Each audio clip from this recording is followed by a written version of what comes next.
Olá, meu nome é Sheila Kraus, eu sou doutoranda do Programa de Pós-Graduação em Neurociências aqui da Universidade Federal de Santa Catarina e eu vou apresentar o meu trabalho intitulado Efeito da planta medicinal Condalia buxifolia no modelo experimental de síndrome da dor complexa regional tipo 1, potencial ação antinociceptiva e tipo antidepressiva. A dor crônica comete aproximadamente 37% da população brasileira, sendo um problema de saúde pública. Está fortemente associada à redução da qualidade de vida, ao afastamento do trabalho, a gastos excessivos com saúde e ao desenvolvimento de diversas comorbidades, como ansiedade, depressão e problemas de memória. Um tipo de dor crônica com alto impacto clínico é a síndrome da dor complexa regional, que é definida como uma dor contínua regional desproporcional em relação ao tempo e ao curso natural de qualquer trauma, lesão identificável, não estando restrita a um dermátomo específico ou raiz nervosa e marcada por anormalidades motoras, sensoriais, sudomotoras e vasomotoras, bem como alterações tróficas com progressão variável. Em suma, a síndrome da dor complexa regional é caracterizada por um quadro doloroso que surge geralmente após o trauma em alguma extremidade. Com relação à incidência, a síndrome da dor complexa regional acomete aproximadamente 5,46 a cada 100 mil habitantes por ano nos Estados Unidos. Já na Europa, esses dados são ainda maiores, uma vez que acometem 26,2 a cada 100 mil habitantes por ano. A prevalência dessa síndrome é maior em mulheres, que representam 70% dos pacientes acometidos.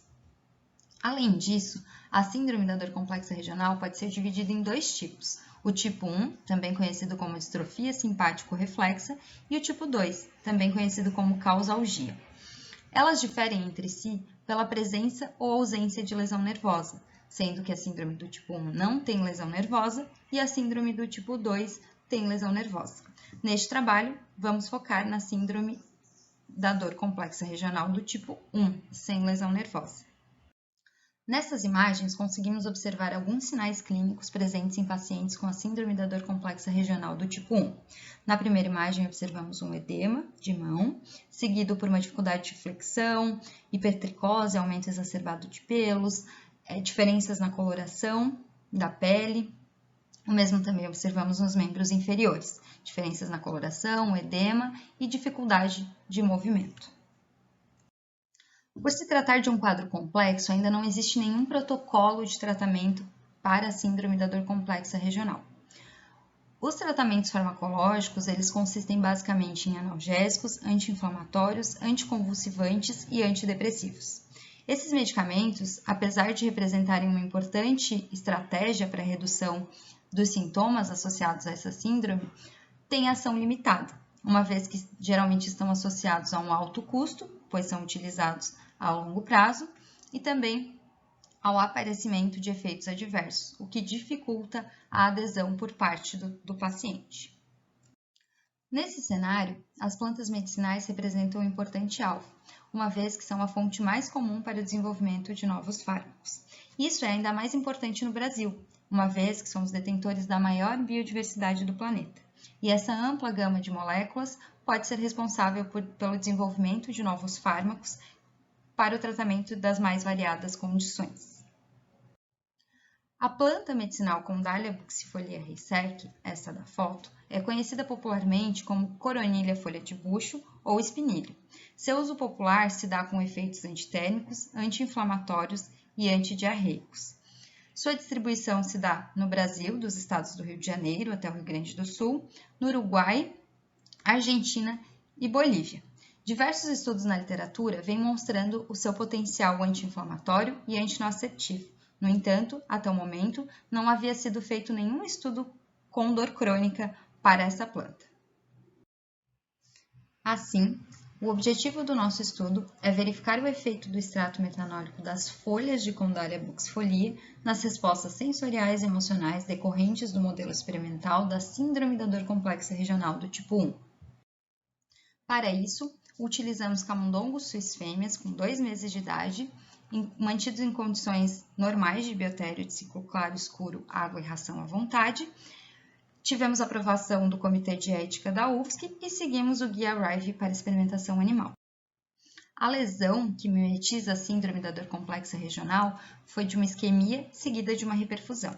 Então, os animais foram anestesiados, em seguida, 3 anéis elásticos foram posicionados no tornozelo desses animais e mantidos durante 3 horas, com o animal sob anestesia. Decorrido esse tempo, os anéis foram cortados e foi então observado o edema e inflamação da pata. Os tratamentos se deram então através do extrato metanólico de Condalia buxifolia, de sertralina, utilizada como controle positivo, e do veículo do extrato. Nessa imagem, observamos o desenho experimental, onde conseguimos observar que os animais foram tratados e observados por 28 dias, sendo a eutanásia feita no 29º dia. Durante esse período, os animais foram avaliados com relação à hiperalgesia mecânica e térmica nos dias 3, 7, 14, 21 e 28, e a partir da segunda semana foram realizados testes para avaliar o comportamento tipo depressivo desses animais. Com relação aos grupos, eles foram divididos em falso lesionados, com todos os tratamentos, e os grupos lesionados, com todos os tratamentos. A fim de avaliar a alodínia mecânica, utilizamos o teste de Von Frey pelo método Up and Down, onde aplicamos filamentos de 0,02 a 8 gramas na pata dos animais e verificamos o seu limiar de resposta. A fim de avaliar a hiperalgesia térmica, utilizamos o teste da acetona, onde aplicamos uma gota de acetona na pata dos animais e avaliamos a sua resposta através de um score. A fim de avaliar o bem-estar, utilizamos o teste do ninho, onde os animais foram colocados durante 12 horas numa caixa com areia de gato sem cheiro e 4 pedaços de algodão, e a construção do ninho foi avaliada através de um score. A fim de avaliar o comportamento tipo depressivo dos animais, utilizamos o teste de borrifagem de sacarose, onde os animais receberam no seu dorso uma solução de sacarose, e durante 5 minutos os parâmetros de latência para a primeira autolimpeza e tempo total de autolimpeza foram avaliados. Também utilizamos o teste de suspensão pela cauda, onde os animais foram suspensos a uma altura de 50 centímetros durante um tempo de 6 minutos e os parâmetros de latência para a primeira imobilidade e tempo total de mobilidade foram avaliados. Utilizamos também o teste do nado forçado, onde os animais foram colocados em um tanque de água durante 6 minutos e os parâmetros de latência para a primeira imobilidade e o tempo total de imobilidade foram avaliados. A análise estatística foi realizada com o auxílio do programa Prisma, versão 8. Os testes utilizados consistiram em análise de variância de uma ou duas vias, seguida do pós-hoc de Bonferroni, e os dados foram representados como média mais erro padrão da média, e o nível de significância foi considerado igual a P menor que 0,05. Nesse primeiro conjunto de dados, observamos o decurso temporal, onde os animais foram avaliados hora a hora após o primeiro tratamento. Observamos que a planta teve efeito a partir da primeira até a 4ª hora na alodínia mecânica dos animais. Nesse segundo conjunto de dados, observamos a alodínia mecânica ao longo do tempo, do 3º ao 28º dia, e podemos observar que, antes do tratamento, a planta fez efeito no 7º dia. Já depois do tratamento diário, ela fez efeito já a partir do 1º dia. No teste do ninho, conseguimos observar que os animais tratados com a planta tiveram uma maior pontuação na construção do ninho se comparados aos animais que apenas foram tratados com o veículo. No teste de borrifagem de sacarose, podemos observar que a Condalia buxifolia foi responsável por reduzir a latência para a autolimpeza e aumentar o tempo total de autolimpeza. Neste protocolo, a sertralina não teve efeito. Já no teste de suspensão pela cauda, conseguimos observar que os animais tratados com sertralina e com extrato metanólico de Condalia buxifolia foram capazes de aumentar a latência para a primeira imobilidade e também reduziram o tempo total de mobilidade no teste, indicando uma redução do comportamento tipo depressivo desses animais.